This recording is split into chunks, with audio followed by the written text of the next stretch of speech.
In this video, I'll be showing you guys on how to connect your iPad to wireless keyboard. So let's get started. So our first step is to turn on the keyboard.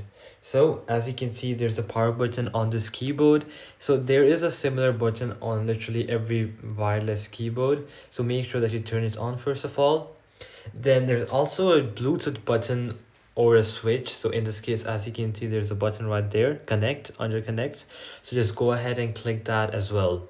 Now all the keyboards are made of similar style, so they should have similarities. So you should be able to figure out which button is for what feature.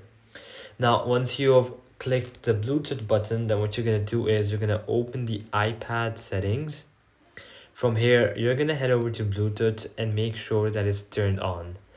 Now you have to wait here until your keyboard pops up under the other devices option.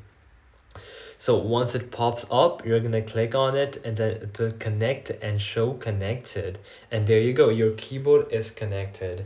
Now sometimes some of the keyboards, it asks for a code.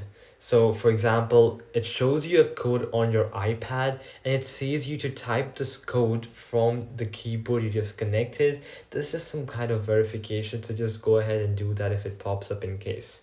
So alright guys, that'll be it for the video. I hope that I helped you out and I'll be seeing you guys next time. Peace out.